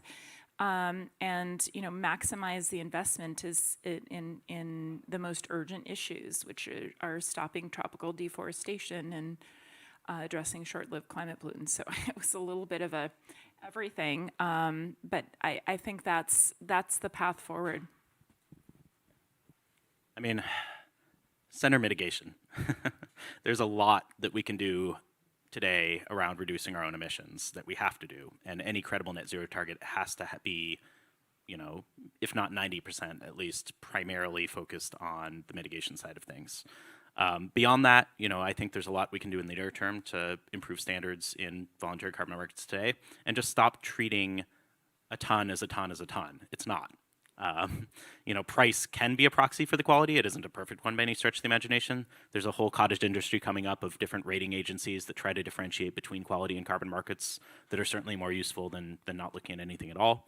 But also, think longer run around the need for credibly neutralizing your fossil fuel emissions and the need to invest in technologies to do that. Obviously, I'm not going to say people should only buy permanent removals and not avoid deforestation. I think both are critically important today.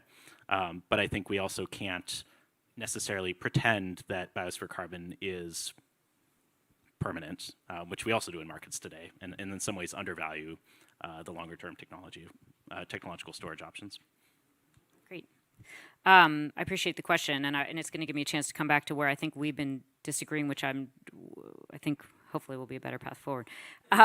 So first, look up the papers on e-liabilities. There's an e-liability institute. Have your companies start to do their inventories according to e-liability accounting. They're running pilots. They're engaging with firms to evolve the GHG protocol into this application of e-liability accounting.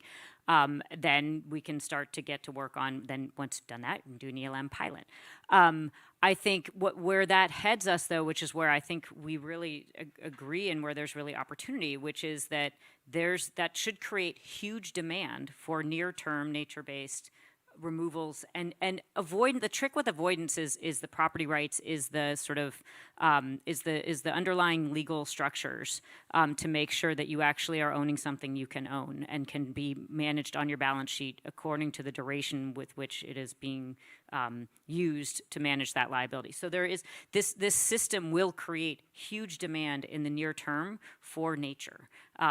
And then create the forward curves and the incentive to really drive down the cost of technology-based removals in the future. So the vision is to balance, is to like build the bridge between these solutions to get the capital flowing at scale. So e-liabilities, ELM, and let's get nature protected now and build the technology we need to remove it permanently over time. I'm actually completely on board with everything that's been said up until now. So, look, the risk to inaction right now is enormous compared to the uncertainty around what investments in something like nature may yield.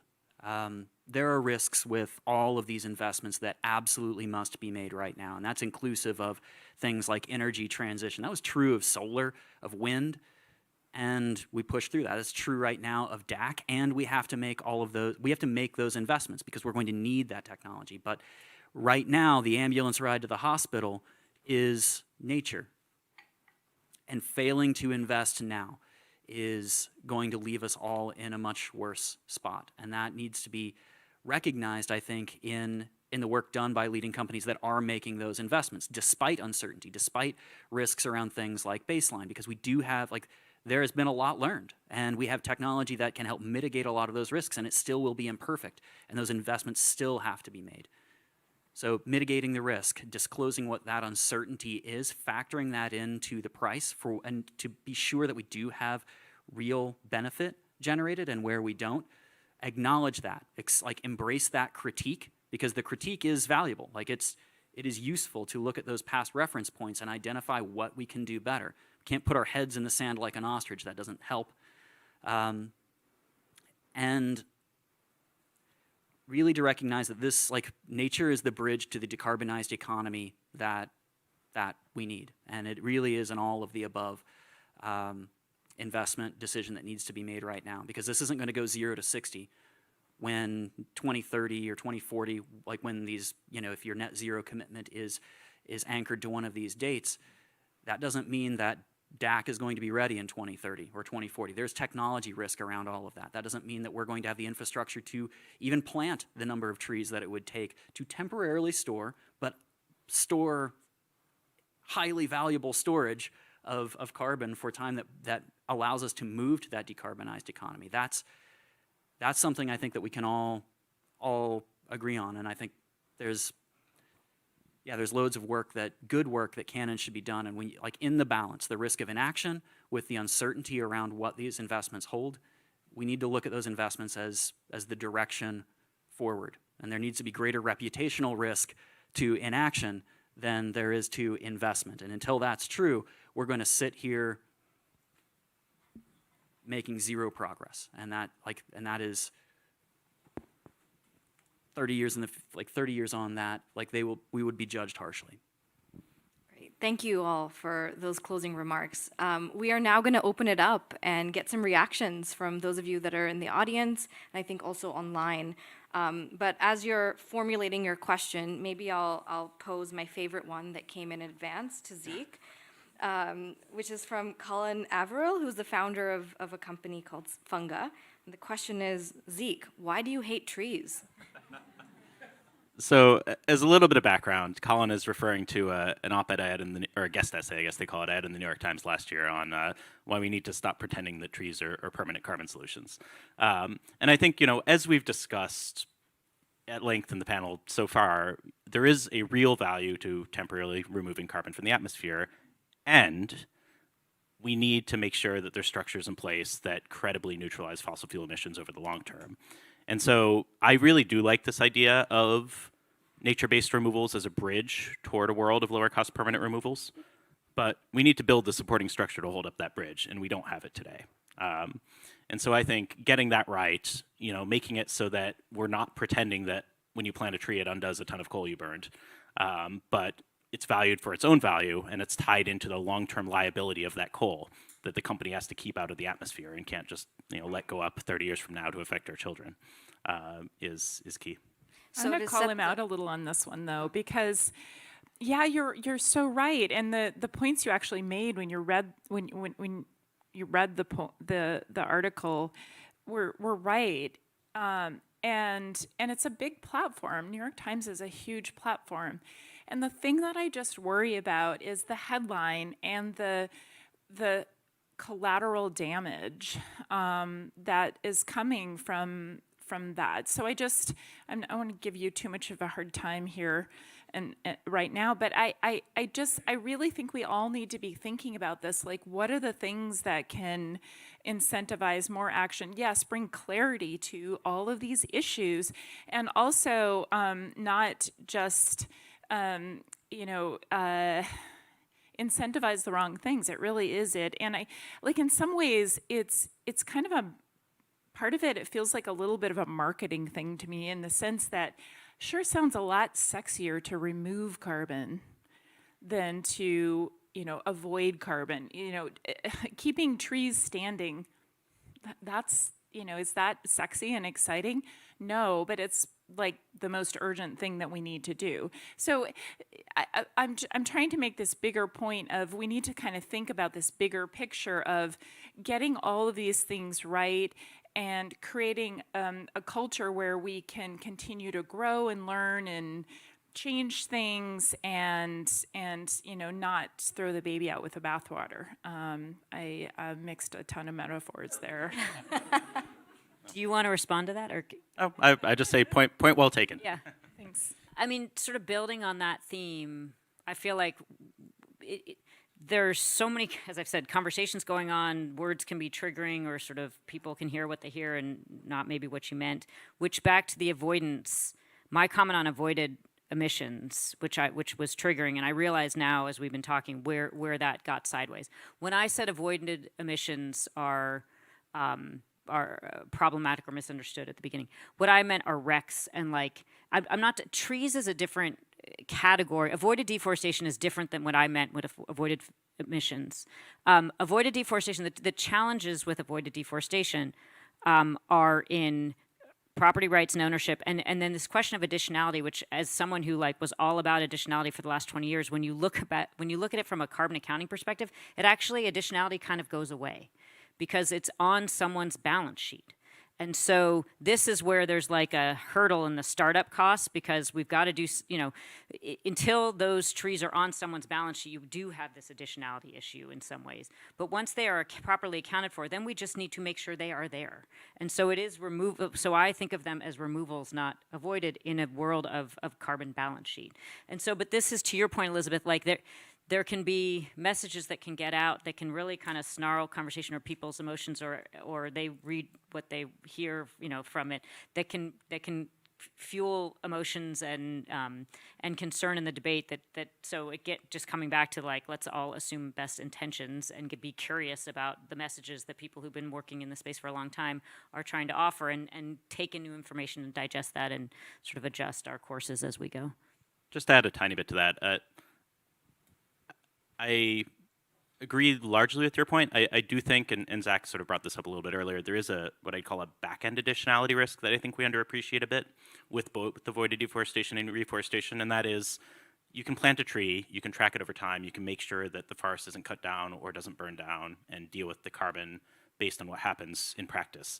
The challenge is, in a lot of places, in the absence of that tree planting, or even in the absence of that avoided deforestation, there would be regrowth happening at some point in the next century, 2 centuries, millennia.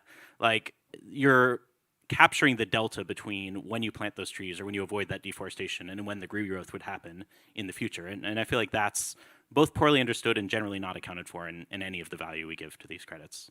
Should be. Yeah. And Elizabeth, such a good point, because even when SBTI came out with its very initial guidance that was interpreted as offsets can only be removals, having worked in conservation then, it was just like a light switch. No one wanted to fund protection. It was all about tree planting. And then now we see everything's about planting trees. and I think did a disservice to the totality of what we were trying to do. So completely agree with your point on collateral damage, but I think we can safely assume that no one on this panel hates trees. Yes? Yes? Okay. I've gotten more scared of them. They've killed 2 people in my community in the last month. Yeah, falling down, I know. But I do love them still. Great. Okay, so questions? Yes, please. First and foremost, thank you everyone. It's an amazing discussion. First a comment, we are hearing, should I take the mic? Other, no? We can hear you. Okay. So we're definitely hearing from corporations, from private conversations, we are waiting and seeing. And it's painful to hear companies that had a budget of several millions of dollars to invest in climate mitigation who are like, we're scared, we're confused, we're just gonna wait and see. And that is climate action that is not happening today. It's painful to hear. So my question is, Science-Based Targets is a great group that is working on providing clarity. I don't think that clarity is there yet. Companies are confused by the guidance of Science-Based Targets. What other groups should we be helping also provide guidance on net zero and carbon neutrality frameworks? And how can we help Science-Based Targets as well? Because it's also a very diverse group with different voices. What other groups are you guys looking at? Okay, so maybe to summarize the question for those tuning in, the question was related to an observation that a lot of companies are just failing to do anything because it's basically paralyzed action because of the complexity and because of the fear of doing the wrong thing. And also SBTI is taking time to get out their guidance, and it's not always interpreted in the way that it was intended.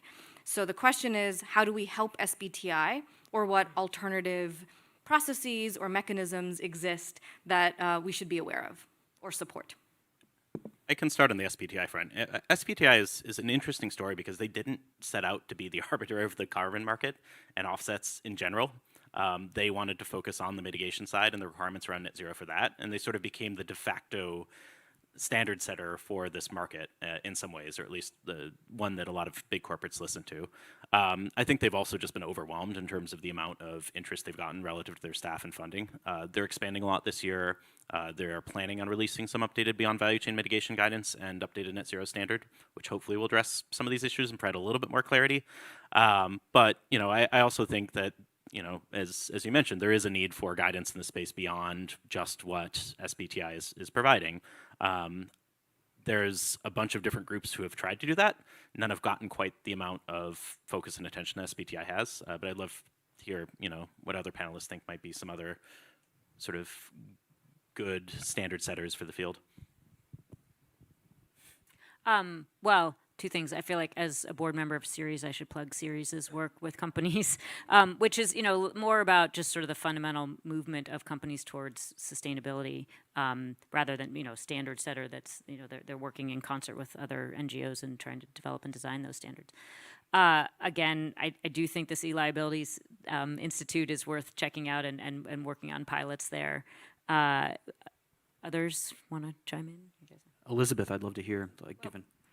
I guess it strikes me that investing in helping the standards get better right now is probably good. Like SBTI, I think they're just overwhelmed. So maybe seconding some staff to help them out, or trying to help them improve is one thing, and certainly engaging in both the ICVCM and VCMI and giving inputs there. I will mention that EDF is a part of, with a number of companies who care about closing the climate finance gap, an entity called the Business Alliance to Scale Climate Solutions. So thinking about getting engaged there while you have like-minded companies you're trying to lead and help others do this work and follow, and is another idea. I think following guidance from good NGOs, of course I'm going to say that, that have credibility. You know, some of these efforts that the NGOs have done to try and provide clarity on what integrity looks like on the supply side and what a claim should be like on the demand side. The couple that I mentioned earlier, I think, is another opportunity to provide input. And then it does get to the thought that I guess the bigger picture, somewhat what Alicia was saying, there's a lot of ways to create change here. On the carbon markets, it's maybe engaging on all of these, on all of the voluntary side of these standards and others that are making decisions and trying to influence them. And then it's thinking about regulation, right? And it's really thinking about what are ways that policy could help enable some of what needs to happen here. I'm going to keep that pretty general because I don't have a really good answer on that front, but I think it's just part of the broader change that we're trying to create. What's missing, Zach? What do you think? Oh, I was eager just to hear your perspective on it, given, look, right. No, so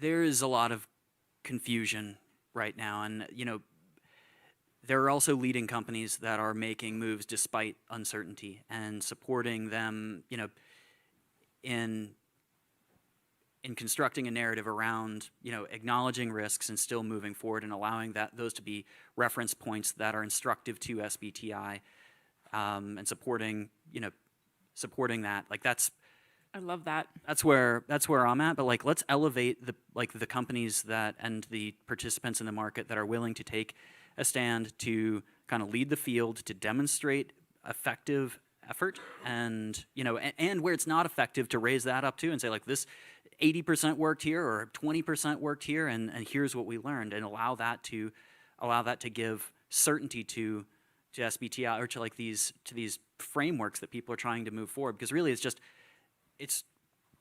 there's so much concern around reputational risk right now and loss of credibility, even at a place like SBTI. They have so many stakeholders that it's hard to make a move without knowing that it's going to be, and the same with like certification bodies. It's hard for them to make a move now that isn't absolutely perfect. But that's exactly what we have to do to make forward progress. So, you know, if anyone in, I think Ben Elgin might be dialed in, actually. But yeah, like, let's elevate that effort and work. I would really like to see more of those leadership stories out there. And I'd also like companies to be able to talk about the risk and talk about some of the failures and the things that they need to continue to do differently. I think until we create space for companies to be able to do that,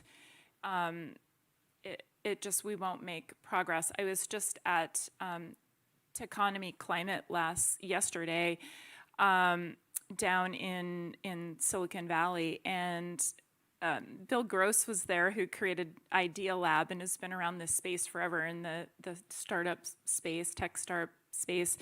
It was talking about, like, how do we do this fast? Like, you need 1,000 ideas and you need to iterate fast. I mean, this is a no-brainer, right? But we aren't. There's no space to do that in this market, right? There's no safety in being able to do anything but the perfect. That does not make sense, right? Like, we've got to continue to move forward in this imperfect, risk-filled world, right? And continue to hold that high standard, right? We have got to hold that high standard of, we need absolute emissions to reduce along a science-based path, right? And then enable all mechanisms to get there. So, just to add really quick, I do think it is incumbent on the voluntary carbon market to self-govern effectively and raise its standards. And we are all hoping that ICVCM will represent that. It's been a fraught process, I think we can all acknowledge. And we will see where the landscape lies in a week or two when those standards come out. All right, next question. Yes, please. Yeah, this is Eric Holstein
Momentum is going to be gained by carrots first. Yes. Yeah, it is. And like when you think about Just repeat the question. Just for everybody who's, yeah, so basically it's, should we be focusing more on pricing and incentives or, yeah, on pricing or incentives? if you had to choose one or the other, I think right now, what was it that Bill Gates mentioned, no one's giving up their hamburger to start. One of the reasons that I think it's so important that we invest now in nature is that there are billions of people in this world that can contribute meaningfully to changing the face of the earth, to changing the way that they actively affect what is happening on the ground. And by making them part of the solution, by creating, I think you are also creating political will. You are also, like, we work in 38 states. We have a landowner in every county in Mississippi, the climate leading state of Mississippi. And I say that having gone to that doesn't get said very often at all.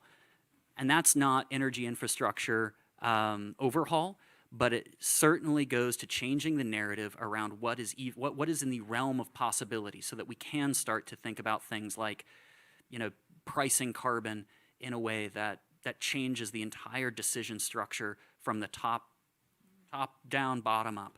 And so, yeah, I think people are not willingly going to, it's not going to start with a stick. It's going to start with carrots. It's going to start with, so I think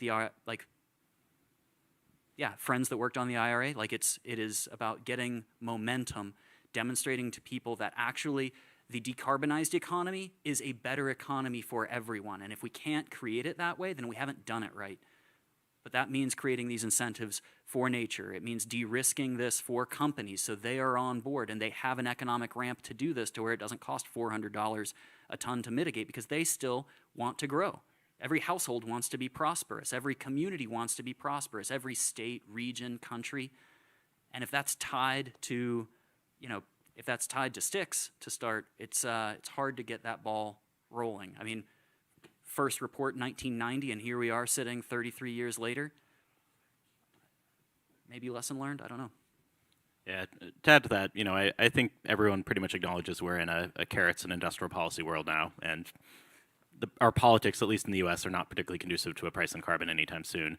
That said, I do think that we need to acknowledge that, particularly for carbon removal, the vast majority of future demand is going to be driven by governments, either in the form of compliance markets or in the form of direct procurement, which I think is something that we're seeing more of and that is potentially interesting. The voluntary market is a critical bridge from a lack of government action today, but it is not a substitute at the end of the day for government action. It is not going to be able to scale to, the gigatons of removal that is ultimately going to be needed to solve these problems. But I am excited about looking at new ways for government procurement to be involved, government actually either buying tons or heavily subsidizing tons. We see that in Scandinavian countries with the reverse auction system. We see that, with the direct air capture subsidies in 45Q. But I think we also need to try moving toward a world where those are designed in a more technologically neutral way. If we can agree on what standard would be needed to qualify for those. I'll chime in and reject the premise of or. Climate is always yes and, right? We've got to do both. Also, in the theme of we are having many conversations and not always it's clear which one we're having at the same time. We are talking about the U.S. right now, primarily, but we've got the rest of the world to think about, and climate is a global problem, and we've got to get pricing right, or we are never going to get to where we need to be for our carbon and climate goals, because we've got new infrastructure in lots of parts of the world that's high emitting, that has got to be managed down, and so and that's got to come from pricing. So I can throw it back to carbon accounting. Carbon accounting endogenizes the price of carbon throughout a global supply chain by putting that through. So we've got to do both, and the missing thinking in a lot of climate conversations is that this is a global transition of all of our economic systems that needs to be managed, and that's got to have pricing. All right, next question.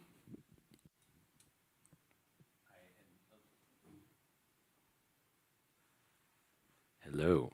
And Alicia, you've heard this sort of riff, but I think role of policy, super important. But as we're talking the voluntary side, this idea of how do we get coherence, quality, meaning, all of these things. currently a big barrier that I don't think is maybe fully appreciated. We can talk about standards, other things, but the big thing is investors in the algebra of looking at portfolio decarbonization, low carbon products, carbon footprint, offsets, whether they're good offsets, bad offsets, whether they're used thoughtfully, not, whether part of a science-based strategy or not, are invisible. Right? And so, Elizabeth, I wrote down your quote earlier, why would any company want to do this? Right? So if it's not required by policy, if you're going to get yelled at, and if investors fundamentally don't care, they're raising all this money for low carbon products, they're setting all these portfolio decarbonization targets, but it is literally invisible to the algebra.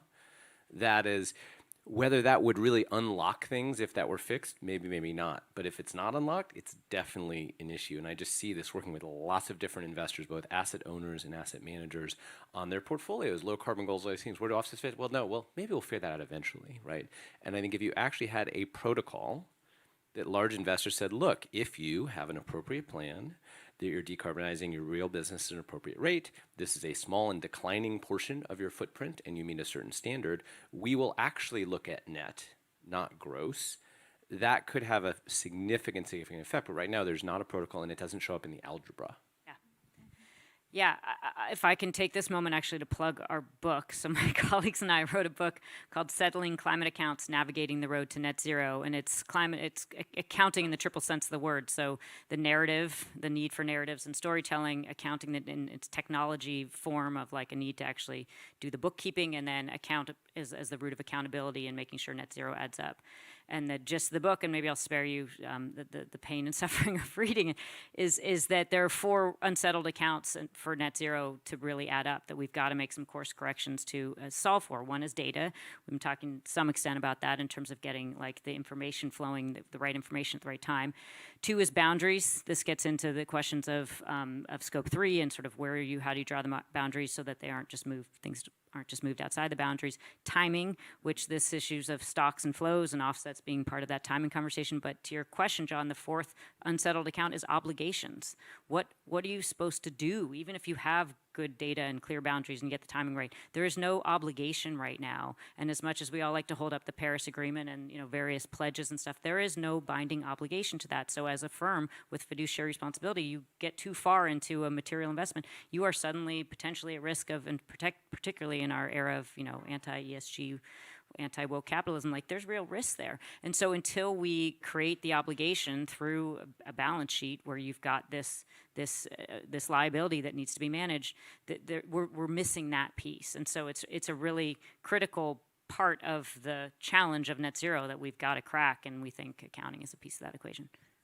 So it's become unclear, it's become undifferentiated, and just to circle back to Shiloh's initial point, there's been this erosion of trust, and you say invisible, I would maybe say like undifferentiated, and I'm using invisible specifically because literally it doesn't show up in the It's not on the balance sheet. right, it's not on the balance sheet. Not even on the balance sheet. Like if you're carbon footprinting an investment portfolio, Uh-huh. and you're setting portfolio decarbonization targets, it's not that it's debated whether it's credible. It just doesn't show Yeah, up. so there's no return. There's no like reason to, and until that's resolved, and that's part of like what we, when we talk about SBTI, if it looks like, if it's a voluntary commitment, if investment in nature is a philanthropic, it's just like, yeah, sure, you can do this if you'd like, then what is the return for the risk? What is it? And until that's clarified, and that's behind Diego's question about like, how do we accelerate this? Because we're all sitting here saying, like, IPCC report comes out, this is highly urgent, we've got to do this. We're all singing the same tune here, but just like you're saying, it doesn't show up on the balance sheet, and until that is fixed, then we're sitting here, and the risk of inaction is greater than the risks and uncertainties involved in making investments even now, accepting that we do need to be very clear about what uncertainties exist. When it profoundly puts the voluntary in the voluntary carbon markets, right? Which means if budgetary times are good, you have more money versus less. If you're going to get yelled at or not. If your employees value it, maybe yes. If your customers, but it becomes a different proposition, and the fragmented character of the market is reflected because if it really goes back to being CSR, people are solving for different things, which means what they do looks different. But at the end of the day, it seems like we're stuck in voluntary land until there's some sort of compliance markets or government mandates, which do exist in some places. If you're a larger company in California, you're part of the cap and trade system. You have requirements around these things that do not exist for most companies. Or different and more clear guidance from SBTI. I mean, but SBTI commitments are also voluntary at the end of the day. Certainly, but at least at least it's associated with it would show up. It would show up in the algebra. And or if you had investors and asset owners and others requiring it, right? And so that, I don't think we get at the big chunks of action with companies until, like you're right. I mean, it's just all going to be times are good and we'll spend more money on this, or times are bad and we're going to cut back, and still until it's like baked into the business, and that means across every piece, right? Until it's baked into your purchasing requirements, it's baked into your performance management system, all of that, and until your the markets are asking for it and your investors are requiring it. We don't get there. So you've got some work to do, John, okay? I'll check back with you in, week or two? All right, I think we take one more question. Rama from Autodesk. So my question for you is, why carrot only, and why not stick? Because if we know the decisions that are being made, we know if you don't change your supply chain, that humans, the planet will be fine. Humans won't be on the planet. So since we know that we need sticks as well as carrots, I don't know, you were advocating for just carrots, and I was like, oh, I hear what you're saying. Yeah. Have stick. Why? I want to be really clear right off the bat. Sorry to the question was posed as or, and I believe there needs to be accountability, and for there to be political will, people have to see themselves as part of the solution. It's hard for somebody just to receive news that they're a jerk and that they need to pay more. That's hard, and because the science says so. That's going to be tough to take for anybody, and so they would be incentivized even to not be part of that. But if they can see themselves as part of the solution, if they're incentivized in such a way, to John's question, that it shows up on the bottom line, and their investors are saying, if you look, and right now the profit for your company is, you're a profitable company, but when you put the amount of emissions that you had to put into the air to become a profitable company, that means you had to do the equivalent of keying everyone's car in the world, in terms of cost. And that shows up on the bottom line. Well, you're not a profitable company, because your that private profit, was gained at the expense of the public. And that's where we're at right now. But that doesn't show, so yes, sticks, yes, and when I say sticks, yes, accountability. But let's show how how the world is we can create a world where the decarbonized economy is the better world that we want. Let's paint that hopeful picture for people and clarify that this is a good place we can and should go, and we should make the investments necessary to move there. It's worth it. If we can't see that, then there will be no political will, and there will be no push for the algebra to be made right. I'm sorry. Yeah, I just wanted to be very. Yeah, I was going to say, it's more just the political reality in the United States, right? That's what we need. That was what we needed to do to get the Inflation Reduction Act passed. I mean, and a miracle that it did, right? And so, and then we hope with this very positive feedback loop with all of these incentives will help create more of the political will. And but if we could wave a magic wand, maybe just do the sticks, right? Because we need to move fast. And how do you get people to move fast? You mandate it, you require it, but or market-based mechanisms where you do a performance-based system, right, where you set the end goal of the performance that you want to achieve, and then you let the market do what the market does and innovate as to how to get there. So there's a variety of different ways to do this, right? And some are more efficient and effective than others. We are lucky we have these carrots right now, right? And maybe there'll be a little good bit of international competition on the carrot side now, based after the IRA is passed elsewhere. I think it's also worth emphasizing that sticks work a lot better when the cost of transition is affordable. I think it's a cautionary tale in the past few years how we saw keep it in the ground go to drill baby drill as soon as gasoline got to $5 a gallon. Such a good point. And so the nice thing about carrots is they can buy down the cost of the alternatives. That's really what the IRA is entirely focused on. And so once those costs get down far enough, and they're already reaching that point, it becomes a lot more politically palatable to require all new vehicles sold to be electric, to require higher renewable energy or clean energy development. And so, I think that there's a happy medium there, but I think a lot of it is also just, as you mentioned, driven by the political reality of what we can get done policy-wise today. All right, well, I think we've come to the end of this session. Wanted to extend our appreciation to all of you that have joined us in person and tuned in. I think any of us could write a dissertation on any one of the topics that has come up today. It was really such a rich discussion. Appreciation to all the panelists for being so open, for jumping in with your comments and really bringing your full self to this conversation. Thank you for that. And for those of you that are here, please stick around. There will be a cocktail for a couple hours, so join us for some wine. And let's give it up for our speakers today. Thank you. And for Shyla. And for Shyla, thank you very much.